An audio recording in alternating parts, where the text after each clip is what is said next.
Tanto en Venezuela como en Colombia le llaman arepa a una masa redonda hecha con maíz. Para muchos, dentro de estos territorios, es un alimento indispensable. Pero si colombianos y venezolanos se reúnen y en la conversación surge de dónde proviene la arepa, debemos prepararnos para una discusión caldeada y llena de argumentos. La arepa es como el pan en Venezuela, diría uno. Pero es que la arepa original sin relleno es de Colombia, diría el otro.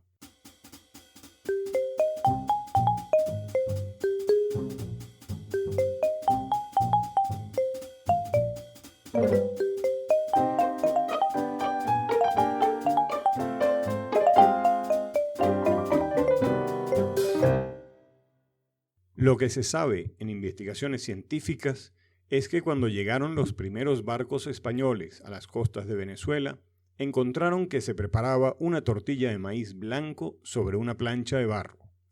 Esta plancha se le llamaba aripo, y ese sería el origen del vocablo arepa.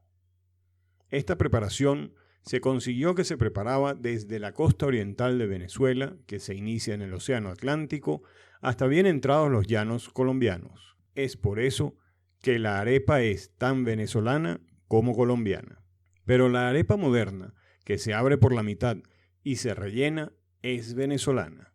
Además, la creación de la harina precocida es también de origen venezolano. Algunos estudiosos del idioma indican que la palabra arepa proviene del vocablo indígena erepa, que los cumanagotos utilizaron para nombrar el maíz, ingrediente básico en la preparación de este alimento. El cumanagoto es el individuo nativo de un pueblo amerindio de la familia Caribe que habitó en la antigua provincia de Nueva Andalucía, llamada hoy Cumaná, y cuyos descendientes habitan actualmente al norte del estado Anzoátegui. Mariano Picón Salas, en el año 1953, expuso sobre el origen de la arepa lo siguiente: los caribes y cumanagotos usaron tanto el maíz tierno como el maduro. Este último les servía para preparar una especie de pan de maíz, la arepa, según técnicas que se han conservado hasta la fecha. Este pan de maíz, que llamaron arepa, lo elaboraban dándole a la masa forma redonda, imitando al dios Sol y rindiéndole tributo como alimento divino. Por ello, algunos sitúan el origen de la arepa en lo que hoy es Venezuela, lo que explica la importancia que significa dicho alimento en la gastronomía venezolana, de donde se supone que se extendió a otras regiones y países, particularmente a su vecina Colombia, donde encontró una gran aceptación. La arepa se ha convertido en un símbolo de la identidad cultural de Venezuela, hecho que se evidencia en que en este país sea popular el dicho, más venezolano que una arepa. La arepa no es la única masa redonda hecha con harina de maíz que se consume en América Latina. De hecho, existen más variedades que reciben otros nombres, como las gorditas en México o las pupusas en El Salvador. De ahí que uno pudiera preguntar, ¿en qué países se come la arepa? Y aquellos que me conocen dirían que hice mal la pregunta, que es una pregunta confusa, ya que pudieran contestar que en cualquier país que haya una arepera. Como diría nuestro profesor Pedro Hernández, una perogrullada. De ahí que la gente de locosporlasarepas.com montaron en internet un mapa interactivo donde se pueden ubicar las areperas en más de 53 países del mundo. La arepa de maíz pilado era la forma original de preparación de la arepa. Inicialmente, los indígenas procesaban el maíz con piedras y la cocinaban en platos de barro para poder obtener la masa. Con los años, surgió el pilón, que es básicamente un tronco de madera al cual se le talló una cavidad interna en donde se deposita el material, y junto a un mazo de madera y con golpes firmes se procesa el material. El pilón es un mortero gigante y su objetivo es retirar la concha natural del grano de maíz, obteniendo un maíz pilado. Este se deja hirviendo hasta que ablanda un poco, quedando, como dirían los italianos, al dente, para luego pasarlos varias veces por un molino y obtener una masa a la que se le agregaba un poco del agua de cocción del maíz para obtener la masa con la que se harían finalmente las arepas. Esta es la principal diferencia con la harina de maíz mexicana, en la cual la concha natural del maíz se retira mediante un proceso conocido como nixtamalización. En alusión a este proceso es que en el año 1985 María Márquez y Frank Harris presentaron el conocido Canto del Pilón.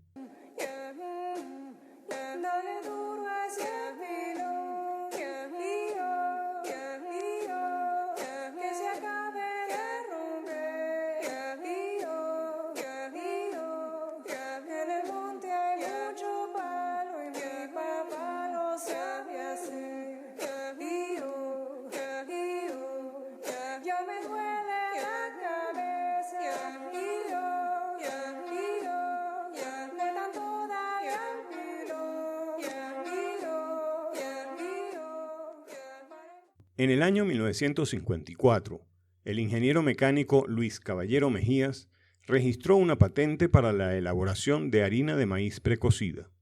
De esta forma, se sustituyó así el engorroso proceso de pilar, cocer y moler el maíz.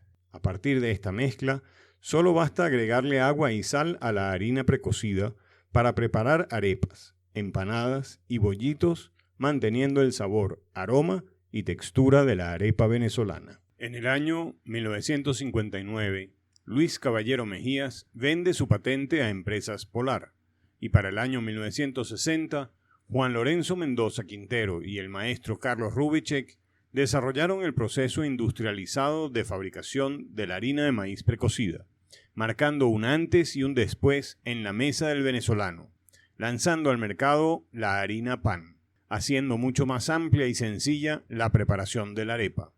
Por cierto, el PAN de la harina PAN es un acrónimo de Producto Alimenticio Nacional. A principios del siglo XIX, los estados Mérida y Táchira conformaban la única región de Venezuela que cultivaba trigo, y desde ese entonces comenzaron a hacer una variación de la arepa con harina de trigo. Y a diferencia de la arepa tradicional, la arepa de trigo, o como se le conoce, la arepa andina, primero se hornea y luego se pasa por el budare para darle un toque tostado. En el centro del país, y particularmente en Caracas, se le suele dar nombres anecdóticos y hasta folclóricos a las arepas rellenas, y asimismo a la arepa que no lleva relleno, la cual se le denomina viuda, por aquello de encontrarse sola. Dichas arepas usualmente se venden en las areperas, una especie de fuente de soda o restaurantes que se especializan en la preparación de este plato típico y que funcionan generalmente las 24 horas del día. Escuchemos a algunos de nuestros amigos que nos describen las arepas que más les gustan, sus nombres y sus ingredientes. Primero, la más conocida de todas las arepas venezolanas, la Reina Pepiada. Creada por los hermanos Álvarez, dueños de una arepera en la gran avenida de Sabana Grande, en honor a nuestra reina Susana Duin, ganadora del Miss Mundo en 1955.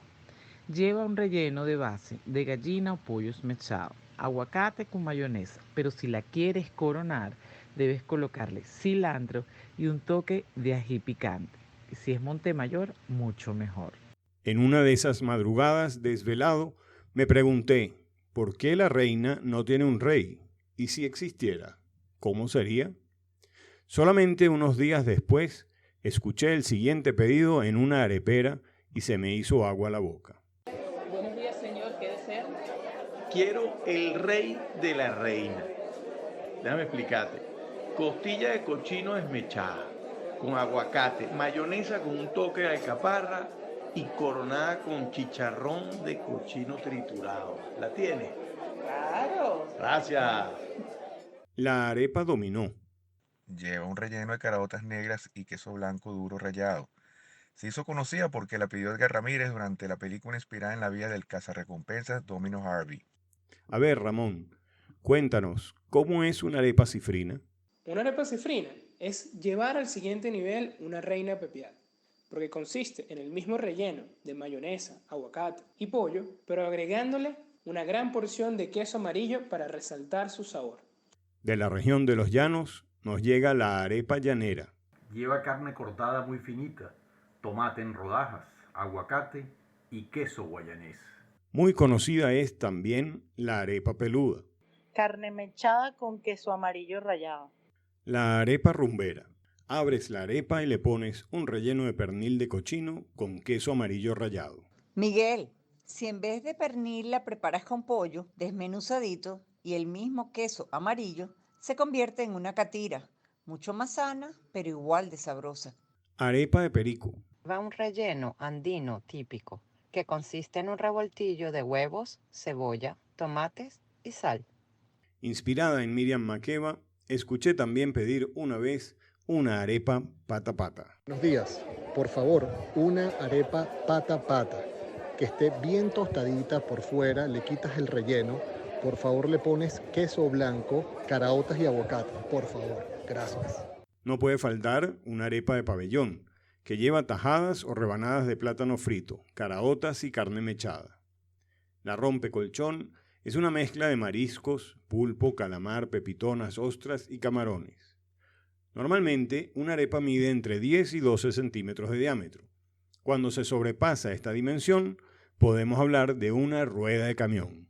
Es descomunal, normalmente hecha para los lambucios o muertos de hambre, que no se conforman con una arepa convencional, aunque por sus dimensiones el relleno más común es jamón y queso y bastante mantequilla. La super arepa. Una vez estando en Carúpano, fui a desayunar en un sitio en la calle por ahí y digo, bueno, quiero algo tradicional para desayunar. Y me dice, bueno, tienes que comerte la super arepa. Y yo le dije, ok, come la super arepa. La super arepa es camarones con morcilla carupanera.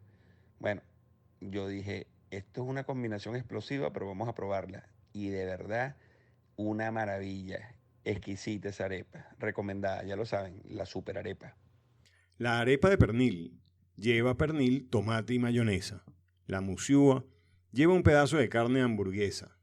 La agüita de sapo es una arepa frita rellena con pernil con mucha salsa de su propia cocción y difícil de encontrar fuera del estado Zulia. La tere tere viene de la época de la colonia, típica de la zona de Guarenas Guatire hasta Barlovento. El relleno es un guiso con riñón, corazón, bofe e hígado y muchas especias. La arepa personalizada. Existen infinidades de rellenos para las arepas, desde los más exóticos hasta los más simples. Por eso surgen las arepas mixtas o personalizadas, que varían según el gusto de cada persona. Y es ahí donde podemos encontrar las combinaciones más extrañas e insólitas del mundo. Chorizo, huevos de codorniz, salchicha, jamón de Parma, atún, asado negro o capresa. Todas estas acompañadas de una buena guasacaca, un mojito de ajo y cilantro o un buen picante. Quiero agradecer el apoyo en esta cápsula de Ricardo Estrada, el arepólogo, que seguramente encontraremos una ocasión de conversar con él en un saber y sabor. Los esperamos el próximo domingo para una nueva cápsula de la semana.